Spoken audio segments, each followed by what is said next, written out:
बिस्मिल्लाहिर्रहमानिर्रहीम अस्सलाम वालेकुम। पाकिस्तान सुपर लीग सीज़न 8 जे हवाले सां सिंध टीवी न्यूज़ जी ख़ुसूसी ट्रांसमिशन क्रिकेट जुनून सां गॾु मां तव्हांजो मेज़बान जमशेद अहमद। नाज़रीन, पाकिस्तान सुपर लीग सीज़न 8 जी मैच नंबर 3 अॼु कंप्लीट थी, जंहिंमें मुल्तान सुल्तान कोयटा ग्लैडिएटर खे बाआसानी शिकस्त ॾेई छॾी ऐं 9 विकेटुनि तां हिकिड़े वॾे मार्जिन तां कोयटा ग्लैडिएटर्स खे शिकस्त थी आहे। जी हाँ, सरफराज़ अहमद जी टीम खे मोहम्मद रिज़वान जी टीम ॾिनी आहे शिकस्त। ऐं सरफराज़ अहमद जी उहा टीम जंहिंमें तमामु वॾा नाला मौजूदु आहे, जंहिंमें मार्टिन गप्टिल हुयो, जेसन रॉय हुयो, इफ्तिखार अहमद जेको रिसेंटली T20 क्रिकेट में हिकु ओवर में 6 आणे चुको आहे, उहो हिन टीम में मौजूदु हुयो। उमर अकमल हुयो, सरफराज़ अहमद ख़ुदि हुयो, मोहम्मद हफ़ीज़ हुयो, नसीम शाह जेको उभरंदड़ सितारो आहे उहो हुयो, मोहम्मद हसनैन हुयो। पर इन वॾी टीम खे, इन एॾी वॾी टीम खे मुल्तान सुल्तान जंहिंखे पहिरीं मैच में शिकस्त थी, लाहौर कलंदर हथां इफ़्तिताई मैच में 1 रन सां, उन टीम शिकस्त ॾिनी आहे अॼोकी हिन मैच में 9 विकेटुनि तां कोयटा ग्लैडिएटर्स खे हुन शिकस्त ॾिनी आहे। इन ते पाण ॻाल्हि ॿोल कंदासीं ऐं इन ते ॻाल्हि ॿोल करण लाइ असांखे हिन वक़्तु स्टूडियो में जॉइन कयो आहे ॿ ज़बरदस्त स्पोर्ट्स एनालिस्ट आहिनि, आसिम खान साहब ऐं मुनीर कादरी साहब। सर, आप दोनों का बहुत शुक्रिया। जी, बहुत शुक्रिया। आसिम साहब, सबसे पहले मैं आपकी तरफ आऊँगा, कैसे देख रहे हैं इस मैच को, जहाँ पर ऐसा समझा जा रहा था कि शायद कोयटा फेवरेट है इस मैच के लिए, लेकिन बिल्कुल ही वन साइड मैच हमें नजर आई। जमशेद, बात ये कि लास्ट कपल ऑफ मैचेस हमने देखे, लाहौर का मैच हुआ मुल्तान के साथ, फिर कराची का कल एक बड़ा ज़बरदस्त मैच हुआ पेशावर ज़ल्मी के साथ।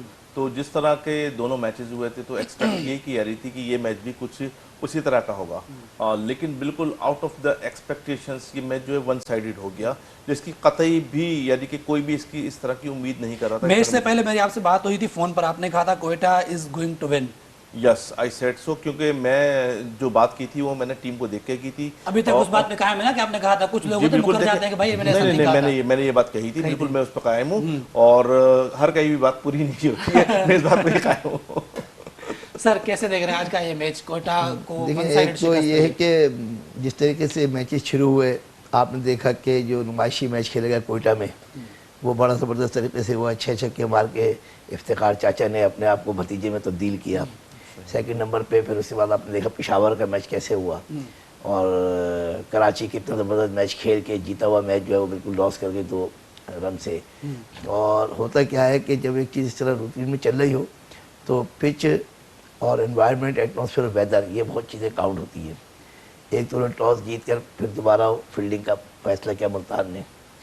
फिर उसके बाद जब मैच शुरू हुआ तो कहते हैं ना लड़खड़ा गए, तो पूरी टांगें लड़खड़ा गई हमारे कोयटा ग्लैडिएटर्स के बैट्समैनों की। और टांगे लड़खड़ाने में सबसे जो अहम रोल था वो उनके फास्ट बॉलर का था, जो रिसेंटली जो एक नया एहसानुल्लाह ने तो कमाल ही कर दिया। तो एहसानुल्लाह ने जब उनकी बिल्कुल जो है वो पीठ जो है वो ठोंक दी, तो उसके बाद जो है वो 110 के अंदर रस्टिक हो गई बिल्कुल। और फिर मैं समझा रोसो ने जो है वो 78 रन करके वो और भी अजीब कर दिया कि 9 चौके शायद मार दिए, उसने 3 छक्के मारे। बिल्कुल। तो इस किस्म की क्रिकेट जो है वो कभी कभी मिलती है। ये याद रखिएगा कि जब भी पहले बैटिंग फ्लॉप होती है तो वो एक तो वेदर की वजह से बहुत फर्क पड़ता है, ड्यू है या पिच के अंदर कोई ऐसी चीज़ नमी आ जाए तो जो बॉलर एक्यूरेट बॉलिंग कराता है, जैसे कि आज आपने सारुल्लाह को देखा कि उसने बड़ी ज़बरदस्त बॉल जो है लेंथ एंड 9 पे की, जिसकी वजह से कोयटा के खिलाड़ी जो है संभल नहीं सके। और जब एक अच्छे खिलाड़ी 2 से 3 विकेटें गिर जाती हैं तो नया आने वाला जितना बड़ा खिलाड़ी हो उसको प्रॉब्लम होती है। इन शॉर्ट ये है कि मैं समझता हूँ कि आज का मैच तो मेरे ख्याल में इसको फेस्टिवल मैच करार दी जाए तो बेहतर है, इसलिए कि एक टूर्नामेंट का मैच लग नहीं रहा था। आसिम खान साहब, क्या कहेंगे? कोयटा के पास हमने देखा बहुत सारे ऑप्शन थे ओपनिंग के हवाले से, अगर हम बात करें जेसन रॉय थे उनके पास, फिर मोहम्मद हफीज़ भी ओपन कर सकते हैं, लेकिन आज वो 8वें नंबर पर बैटिंग करने आए। उसके अलावा विल स्मिथ इनके पास अच्छे ऑप्शन है। लास्ट ईयर विल स्मिथ बहुत अच्छा खेले थे, 99 और 98 रन उन्होंने किए थे बैक टू बैक मैचेस में। उस प्लेयर को बाहर बैठाकर मार्टिन गप्टिल बहुत बड़ा नाम है, लेकिन शायद 3 या 4 साल से मार्टिन गप्टिल की क्रिकेट बिल्कुल खत्म हो चुकी है।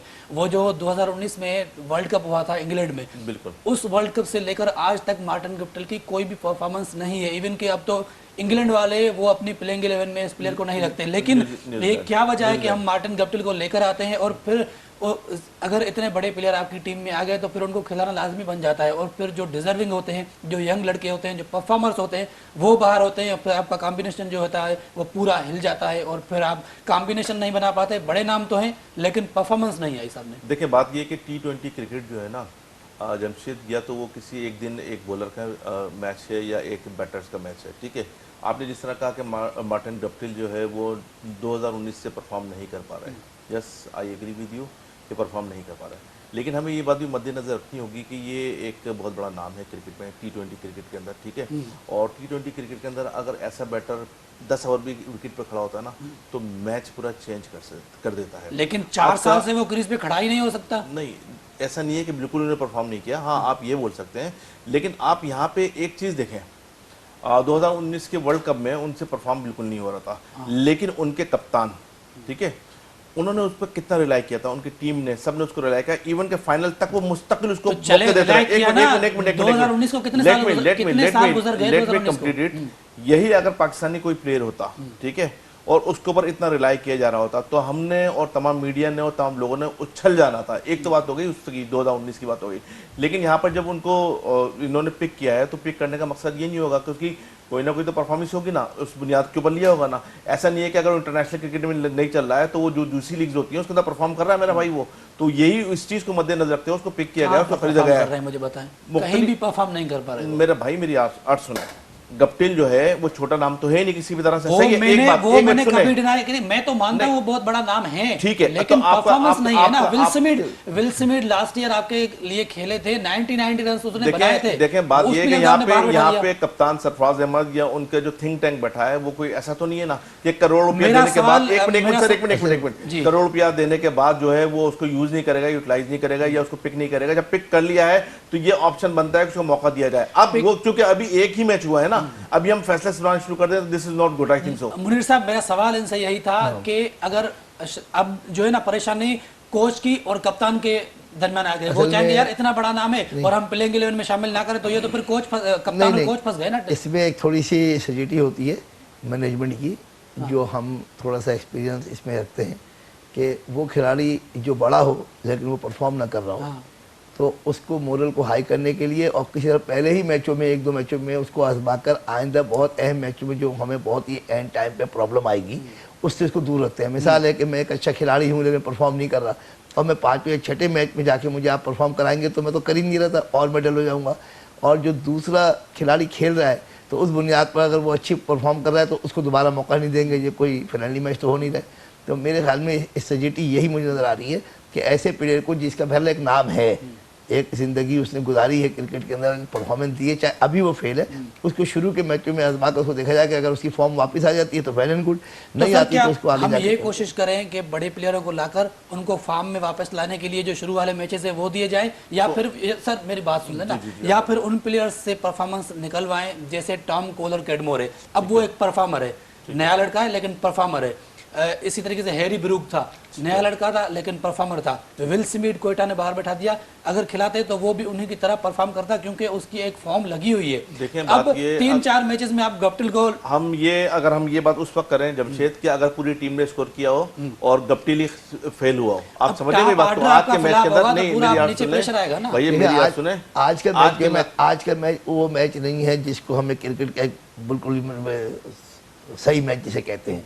लेकिन जब एक टीम शुरू में 2 से 3 आउट हो जाते हैं ना, तो हम एक प्लेयर पे ब्लेम नहीं करते। चलिए सर, मोरल कितना डाउन हुआ होगा कोयटा का, और किस तरीके से कमबैक करना चाहिए? कमबैक करने की सलाहियत तो है, बड़े नाम है, लेकिन क्या करना चाहिए, क्या स्ट्रेटजी होनी चाहिए? देखिए, उन्होंने सबसे पहले तो अपनी जो बैटिंग ऑर्डर है उसको उन्होंने रिवाइज करना होगा, शफल करे बेटे, शफल करे बिल्कुल। तो आप क्या चाहते हैं, कौन से ऐसे प्लेयर हैं? क्योंकि वो अपने हिसाब से तो सारे प्लेयर जिस नंबर पे खेलते हैं उसी पे गए थे। देखिए, बात यह है कि जब आप 110 पे आउट हो रहे हैं, इसका मतलब यह है कि आप फ्लॉप हुई है आपकी टीम।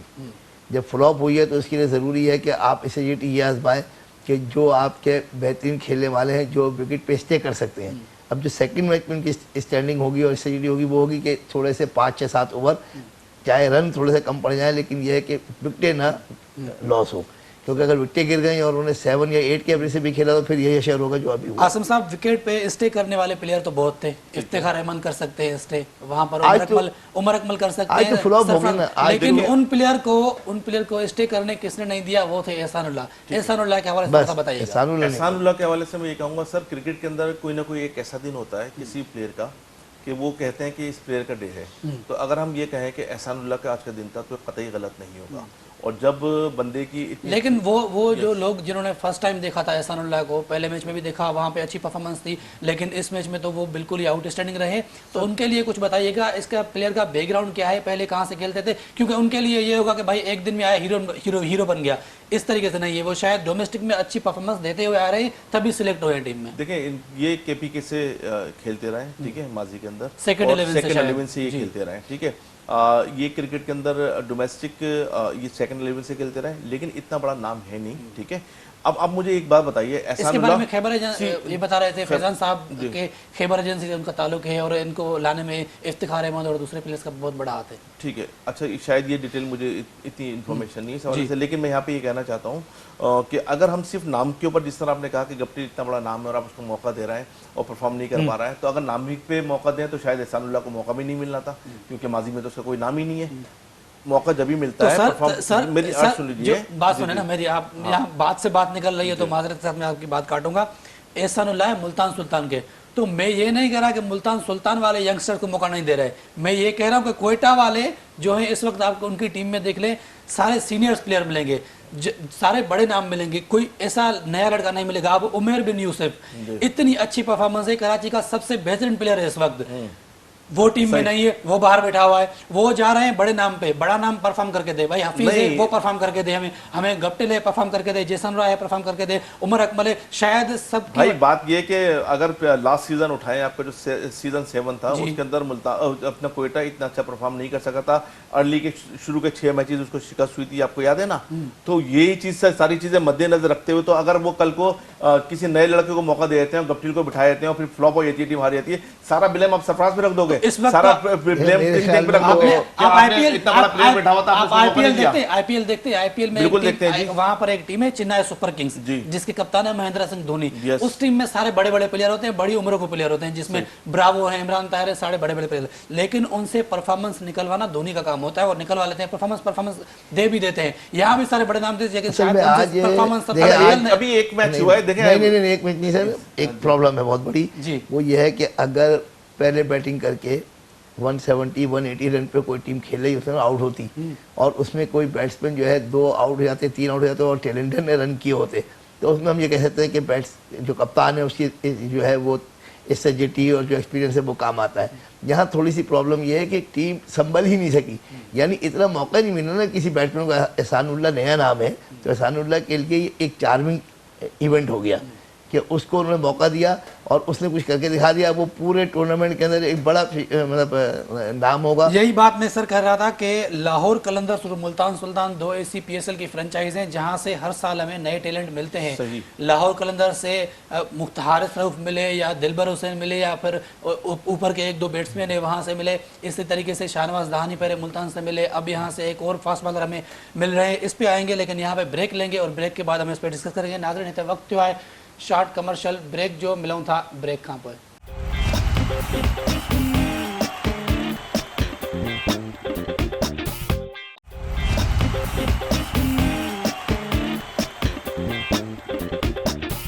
वेलकम बैक नाज़रीन। ट्रांसमिशन जे सिलसिले अॻिते वधायूं था। असां सां गॾु आसिम साहब मौजूदा है, मुनीर साहब मौजूदा है। आसिम साहब, हम बात कर रहे थे ब्रेक से पहले शाहनवाज दहानी जिस तरीके से प्रोड्यूस किया उन्होंने मुल्तान सुल्तान ने, हालांकि वो डोमेस्टिक में पहले अच्छा परफॉर्मेंस देते आ रहे थे, लेकिन वहाँ से पिक किया सही और फिर वो मुल्तान में आया और मुल्तान में सबके सामने वो आ गए। डोमेस्टिक में कोई इतना उनको जानता नहीं था, परफॉर्मेंस थी। इसी तरीके से एहसानुल्लाह की भी डोमेस्टिक में परफॉर्मेंस थी, लेकिन ऐसे प्लेयर को चुनकर लेकर आना, ऊपर फिर मौके देना प्रॉपर, इसमें इनके जो कोच हैं शायद उसका भी बहुत बड़ा हाथ है, क्या कहेंगे? जी बिल्कुल, देखें, जो सबसे पहले तो मैं बात करूँगा लाहौर के हवाले से। लाहौर ने जिस तरह अपना हाई परफॉर्मेंस सेंटर बनाया, उसके बाद टैलेंट को उन्होंने हंट किया और जिस तरह लड़कों को मौके दिए, अब वही काम आप देख लें अगर इससे थोड़ा सा हट के मुल्तान सुल्तान जो कर रही है, उसके बाद जो नया पिक होता है। देखें, ये जो प्लेयर होते हैं ना, या इनकी टीम होती है, जब ये किसी लड़के को पिक करते हैं तो इनको मालूम होता है उसकी डोमेस्टिक परफॉर्मेंस क्या है, उसकी कैपेबिलिटी क्या है, उसका टैलेंट कितना है उसके अंदर। तो वो चीज़, तमाम चीज़ मद्देनजर रखते हुए, शायद वो आम आदमी के नज़र से ना गुजरा हो, लेकिन जो प्लेयर है उसको जानते हैं अगर एहसानुल्लाह को मौका दिया जा रहा है तो वो उसको जानते हैं कि वो डोमेस्टिक के अंदर अच्छा परफॉर्मर है या डोमेस्टिक के अंदर प्रॉपर तरीके से अभी तक उसको मौके नहीं मिले। सर यही गलती कोयटा ग्लैडिएटर्स कर रहे हैं। मैं बार बार आपको रिपीट आप कर रहा हूं, ये कहना चाह रहे हैं एक नाम मैं बार बार रिपीट इसलिए कर रहा हूं जी, कि जी। आपको मैं गारंटी के साथ कह रहा हूं कि अगर उसको 2 मैचेस भी मिल गए ना, वो आपको परफॉर्मेंस देगा, क्योंकि वो उमर बिन यूसुफ मुसलसल अच्छा परफॉर्म करते आ रहे हैं। कोई मेरा उससे जाती कोई देखिए वास्ता मैं ताल्लुक नहीं है। यहाँ पे on behalf of Sindh TV, on behalf of Jamshed, मैं यहाँ पे कोयटा ग्लेडिएटर्स से एक रिक्वेस्ट करता हूँ कि आपके पास उमर बिन यूसुफ बैठे हुए हैं, आप उनको ज़रूर मौका दीजिए, उनको ज़रूर चेक कीजिए, यूटिलाइज कीजिए। जब ऐसे प्लेयर जो डोमेस्टिक के अंदर जो परफॉर्म कर रहे होते हैं, जब उनको आप लेते हैं तो उनको मौके ज़रूर देने चाहिए। और कल के देना मैच में भी साइम अयूब रन आउट हो गए, वरना वो भी अपना आपको टैलेंट दिखाते हैं, वो भी बहुत बड़े जी प्लेयर जी बिल्कुल प्लेयर हैं, उसके अंदर कोई शक नहीं है। उन्होंने बहुत अच्छा परफॉर्म किया है और वो कोयटा की तरफ से भी खेले हैं, सीजन 6 खेले थे कोयटा की तरफ से, लेकिन वो इतना अच्छा परफॉर्म नहीं कर सके थे। सर शाहनवाज दानी के बाद एहसानुल्लाह एक नई फाइंड है। देखिए अभी चाहे वो फिटनेस की वजह से तो बाहर नहीं हुए, लेकिन समझ लीजिए कि इंजर होने पे बाहर हुए। शाहनवाज दानी भी चले गए और मीर हमदा भी चले गए। बिल्कुल। तो ये तो चीज़ बिल्कुल अलग है। लेकिन अभी आप देखिएगा कि इस इवेंट में और जो भी हमारे सीज़न चल रहे होते हैं उसमें हमारे फास्ट बॉलर जो है बहुत जल्दी अनफिट हो जाते हैं, और उनकी जो फिजिक है वो मैं समझता हूँ किसी भी बुनियाद पर जो है उस लेवल पर नहीं होती कि वो बहुत ज़्यादा कंटिन्यू कर सकें।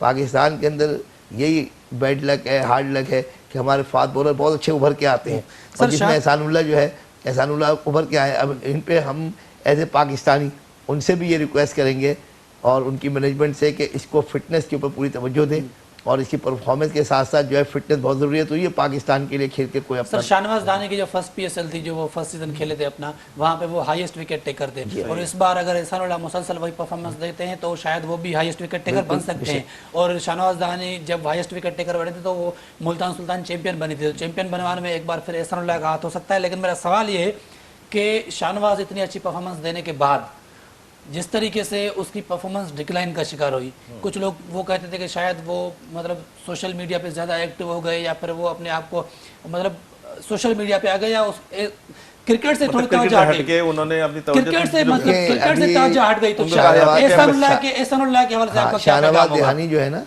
शाहनवाज दहानी तो फिर भी अभी 2 मिनट के लिए आप रुक जाए कि इंटरनेशनल लेवल पे एक्स्ट्रा ऑर्डिनरी नज़र नहीं आए।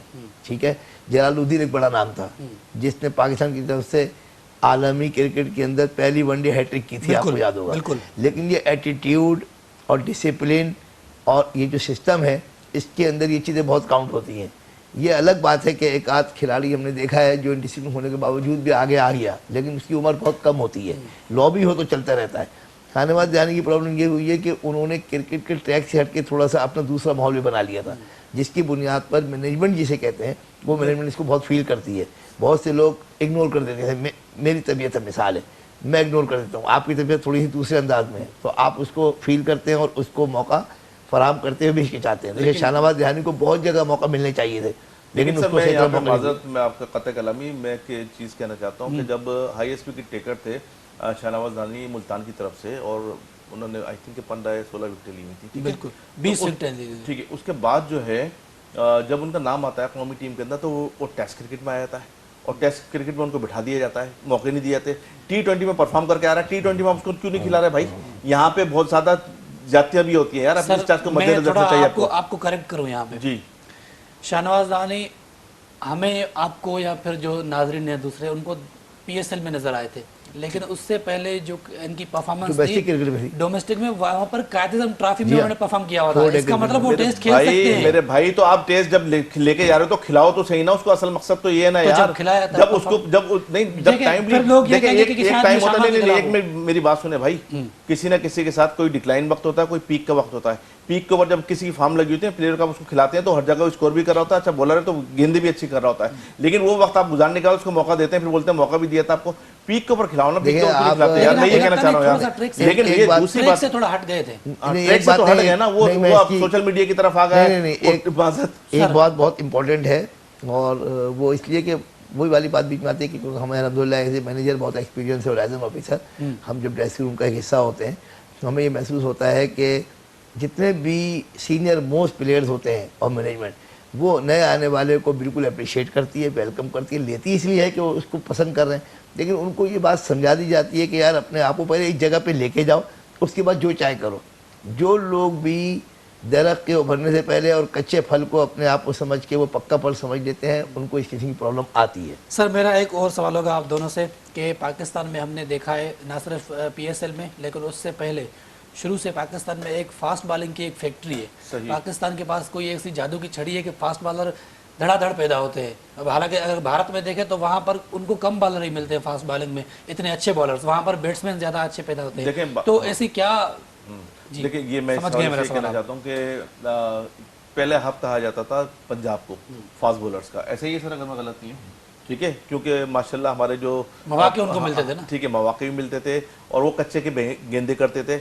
यहाँ पे जो होते थे कराची के अंदर, वो कराची के जो बैटर्स का हब समझा जाता था, बैट्समैन का, यहाँ से प्रोड्यूस होते थे कराची से बैट्समैन।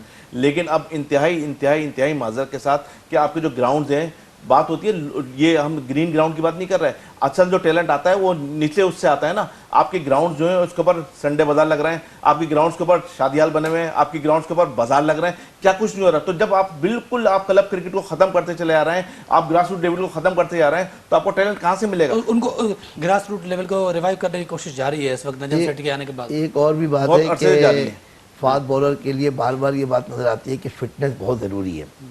थोड़ा सा हमारे माशरे के अंदर और माशरती जो हमारा माहौल है उसमें हमारे खिलाड़ी जो इंग्लिश प्लेयर्स हैं ना, उनके मुकाबले में अपनी डाइट पर कोई तवज्जो नहीं देते और अपनी जो उनकी रूटीन की एक्सरसाइज होनी चाहिए नहीं देते। देखें, इससे पहले वसीम अकरम थे, इमरान खान थे, ठीक है, और भी कई नाम हैं जिन्होंने अपनी फिटनेस से भरपूर तवज्जो दी और जिसकी बिना पर बहुत ज़्यादा देर चल दी है। लेकिन हमारे जो इस वक्त के प्लेयर्स हैं वो बहुत जल्दी स्टार बनने के बाद हो जाते हैं, ग्लैमर इतना आ गया है, टीवी पे इश्तिहार आते हैं, हर बंदे को जो है वो लाखों रुपए इसके मिल रहे हैं कि जो आगे सिर्फ शक्ल दिखा दे। तो उस लिहाज से पैसा जो है वो बहुत ज़्यादा इन्वॉल्व हो गया, इसी बिना पर लोग जो है वो अपने ट्रैक से हट गए। एक बड़ी मुद्दत तक आपको फिटनेस चाहिए है, जब तक आप फिटनेस में तवज्जो नहीं देंगे, प्रैक्टिस नहीं करेंगे, ट्रेनिंग नहीं करेंगे और अपने आप को अभी भी समझेंगे नहीं कि मैं सीख रहा हूँ, जब तक आप डेवलपमेंट की तरफ नहीं जा सकते। वो समझते हैं डेवलप हो गए। मेरा सवाल वहीं के वहीं रह गया। आप जी बोलिए। ऐसी मतलब कौन सी जादू की छड़ी है, मैंने कहा पाकिस्तान में जी, ये अल्लाह का करम है, पाकिस्तान के ऊपर खास करम है। पाकिस्तान की जो है में फिर बैट्समैनों का करम नहीं होता, फैक्ट्री है, बाबर आजम नहीं मिले, दूसरे क्यों नहीं मिले? फैक्ट्री है बिल्कुल यहाँ पे, ठीक है। और जहाँ तक आपने इंडिया की बात की, इंडिया की आबादी 1 अरब से ज़्यादा की है, लेकिन वहाँ पे जो बॉलर्स इस तरह के नहीं निकल पाते जिस तरह पाकिस्तान निकल जाते हैं। सर आप ग्राउंड पे ज़्यादा जाते हैं, नेशनल स्टेडियम में हमने आपको काफ़ी बार देखा है। इस बार ऐसी क्या वजह है एसपीएसएल में कि हर मैच में तकरीबन 3 से 4 कैचेस ड्रॉप हो रही हैं, फील्डिंग बहुत मिस हो रही है, इसकी क्या पीछे क्या वजह हो सकती है? देखिए, ना इसमें पिच का कोई दखल है और ना कोई गिरास का दखल है। होता क्या है कि हमारे, मैंने जैसे बताया कि अपने ट्रैक से हटते जा रहे हैं सब खिलाड़ी। अगर सबके सब हट गए, 4-5 कैचेस हर मैच में ड्रॉप हो रहे हैं। तीनों मैचेस में हमने कहा कि देखिए, एक लफ्ज़ है इंग्लिश में कैजुअल। तो जब आप किसी चीज़ को भी इजी ले लेंगे ना और समझेंगे कि बस नो प्रॉब्लम, तो उसके अंदर जो है चीज़ आती है। सेकंड नंबर पे एक और बात भी है, शायद आप लोग नोट नहीं कर रहे हैं कि इसमें लाइट की भी प्रॉब्लम आती है। देखें, लाइट का भी इसमें आंसर होता है। हम और आप यहाँ बैठ के ज़रूर बात कर रहे हैं, इसका मतलब आप ये कह रहे हैं कि नेशनल स्टेडियम की लाइट्स के अंदर ज़रूर कोई ना कोई ऐसी बात होती है जिससे उसको जो आंखों के अंदर रिफ्लेक्शन का बिल्कुल फर्क होता है, इसमें कोई डाउट नहीं है। और ये बताऊँ कि ज़रूरी नहीं है कि हम रिफ्लेक्शन का नाम लेके उनकी जो पुअर परफॉर्मेंस है उसको हम ढाक दें। बात वही है कि क्रिकेट को लोगों ने, जिन्होंने आसान समझा है, वो अपने आप को इजी लेवल पर चलते हैं लेके, और लॉबी सिस्टम ज़्यादा आ गया जिसकी बुनियाद पर इस वक्त परफॉर्मेंस जो है वो पीछे चली गई है और हमारी जो सिस्टम है ना, वो सिस्टम हमारी पीआर का वो ज़्यादा आ गया। सर से एक बात करें, माशाल्लाह बड़ा एक्सपीरियंस है सर का। लॉबी सिस्टम की जो आपने बात की, लॉबी सिस्टम ये आज तो नहीं आया है, ये तो मेरे ख्याल में जब से पाकिस्तान क्रिकेट है उस वक्त मेरे ख्याल से हम टॉपिक से थोड़ा हट रहे हैं, पीएसएल में वापस आते हैं। वेन पार्नेल जो कि साउथ अफ्रीका के फास्ट बॉलर है, उनकी जगह अब मुल्तान सुल्तान में कार्लोस ब्रेथवेट आए, आपने सुना होगा, remember the name. Yes remember the name. तो एक बार फिर वो मुल्तान सुल्तान का हिस्सा बने जी। कैसे देख रहे हैं ये जो रिप्लेसमेंट है? देखें, कार्लोस ब्रेथवेट जो है माजी में भी खेलते रहे पीएसएल, ठीक है, मुल्तान की तरफ से खेले, बिल्कुल खेलते रहे, और हर चीज़ का एक वक्त होता है, ठीक है। ब्रेथवेट का वक्त खत्म हो गया है। 2016 का जो एक वर्ल्ड कप था जी, वो उनके लिए यादगार है। उनके 2019 के वर्ल्ड कप में एक इनिंग ऐसी थी कि सिंगल हैंडेडली वो मैच जिताने की तरफ जा रहे थे, शायद उन्होंने सेंचुरी भी कर ली थी, फिर वो एक गेंद जो ट्रेंट बोल्ट ने कैच कर ली थी और वो मैच वहां से एक हार्ट ब्रेक था। वो जो फाइनल मैच है ना, वो तो शायद हिस्ट्री के अंदर जो है ना सुनहरे अल्फों से लिखा हुआ है, ऐसा ना कोई फाइनल आज तक हुआ है। और ना ही मेरे ख्याल में आज तक तो नहीं हुआ क्रिकेट की तारीख के अंदर लास्ट ओवर के अंदर 4 ऐसी परफॉर्मेंसेस की जरूरत भी है। ऐसे परफॉर्मेंस अब तो ये असल में। हाँ मुल्तान में जब वो आए तो डेफिनेटली रिजवान उनको मौके देंगे देखिए, और अच्छा है। सर आज की मैच के बारे में आखिरी कमेंट करें, फिर जो कल मैच है उस पर बात करेंगे। जी सर। एक छोटी सी बात करूँगा कि पूरे साल की अगर आप इस देखें ना क्रिकेट, तो मुल्तान सुल्तान और लाहौर कलंदरी दो ऐसी टीमें उनकी मैनेजमेंट है जिसने थ्रू आउट जो है पूरे साल एक तरीके से तैयारी की PSL की, और नए नए खिलाड़ियों को इंट्रोड्यूस कराने के लिए उन्होंने कई कैंप लगाए हैं, कई उन्होंने छोटे खिलाड़ियों को छोटे से पेशावर ज़ल्मी भी करती रहती है बहुत है, अभी थोड़ा सा उन्होंने किया, लेकिन जो लाहौर कलंदर का कंट्रीब्यूशन है वो मेरे ख्याल में बहुत ज़्यादा हो गया। अच्छा यहाँ पे मैं सर आखिरी कमेंट करें, आज की मैच में टाइम बहुत कम है सर। जी क्या करें यहाँ पे ये कि आज कराची में भी इफ्तिताह हुआ है हाई परफॉर्मेंस सेंटर का, शायद आपकी नॉलेज में होगा। जी सर। तो वो कराची के लड़कों के लिए, बच्चों के लिए एक खुशहाल बात है। सर कल जो मैच होगा वो होगा कराची किंग्स इस्लामाबाद। और Islamabad United. Karachi Kings already उनको एक हार मिल चुकी है अपने होम ग्राउंड में, तो मुल्तान सुल्तान हारने के बाद जीत गए हैं दूसरा मैच। क्या आपको लगता है कराची किंग्स हारने के बाद दूसरा मैच जीत सकेंगे? क्योंकि उनके सामने है इस्लामाबाद यूनाइटेड, और इस्लामाबाद यूनाइटेड यानी कि जिस तरीके से इंटरनेशनल में इंग्लैंड खेलती है, यूनाइटेड वाले ऐसे ही खेलते हैं। और यूनाइटेड वाले बिल्कुल ऐसे ही खेलते हैं। और शादाब खान से जब प्रेस कॉन्फ्रेंस में पूछा गया था तो कौन सी ऐसी टीम होगी जिनके खिलाफ आप जीतना चाहते हैं, उन्होंने कहा वैसे तो सारी टीमें हैं, लेकिन पता नहीं क्यों मैं कराची से कभी हारना नहीं चाहता। हर किसी की यही तमन्ना होती है कराची की। वैसे मुझे उम्मीद यही है कि कल कराची किंग जो है कमबैक करेगी। कमबैक इसलिए भी करेगी कि अभी आपने देखा बहुत ही उन्होंने क्लोज मैच मतलब उन्होंने खेला है, तो उनका मोरल डाउन नहीं हुआ है। देखिए क्रिकेट है, 2 रन से हार गए, लेकिन उनकी परफॉर्मेंस आप देखें कि बाबर आजम को देख उनके लें, कप्तान ने बॉलिंग में तो परफॉर्मेंस नहीं दी, बैटिंग में तो फिलहाल वो कर गए बिल्कुल, और शुएब ने मेरे ख्याल में शुएब मलिक ने ठीक 50 है, स्कोर किए। तो बिल्कुल अब इस बुनियाद पर हम कह सकते हैं कि इस्लामाबाद इतने आराम से अपनी ख्वाहिश का इजाला नहीं मतलब इजहार नहीं कर सकेगी, और कराची किंग जो है वो इजाला करेगी अपनी शिकस्त का। हाँ, बैटिंग अगर डिपार्टमेंट दोनों टीमों का देखेंगे ना, मैं समझता हूँ कि दोनों के बैटर्स जो है ना बराबर है, लेकिन थोड़ा सा एज उनको हासिल है इस्लामाबाद को, क्योंकि इस्लामाबाद पावर हिटर बहुत ज्यादा पावर हिटर है उनके पास जो है ना, बिल्कुल ऐसा ही है। लेकिन कराची में अगर ऊपर से 3 प्लेयर्स जैसे शर्जील हैं और उसके साथ जो मैथ्यू वेड हैं, हैदर अली, ये 3 प्लेयर अगर इनमें से 10-12 ओवर खड़े हो गए ना, तो T20 जो मैच होगा ना, इसका नक्शा बदल देंगे। अगर खड़े हो गए बात, लेकिन आप ये देखें, अगर ये बात नहीं देखें, अभी आज आपने महसूस किया है 1-2 दिन के अंदर फॉग बहुत ज्यादा हो गई है, ड्यू फैक्टर बहुत ज्यादा हो गया है, और मैं समझता हूं कि अगर पहले बैटिंग किसी के आगे तो उसे मुश्किल होगी, अगर वो कम रन पे आउट हो गई, कोई इसका मतलब टास्क का जो एडवांटेज है वो भी लिया जा सकता है। बहुत शुक्रिया आसिम खान जो भी साहब, टॉस कादिर जीतेगा साहब, वो मेरे ख्याल में इलेक्टेड टू फील्ड फर्स्ट। बहुत शुक्रिया आप दोनों का प्रोग्राम में वक्त देने के लिए। नाज़रीन इन सां असांजी ट्रांसमिशन जो वक्त पानी पुजाणे ते पहुतो, सुभाणे हिकु भेरो ॿीहर मैच खां पहिरियों तव्हांजी खिदमत में हाज़िर थींदा। तेसिताईं ॾींदा इजाज़त। अल्लाह हाफ़िज़।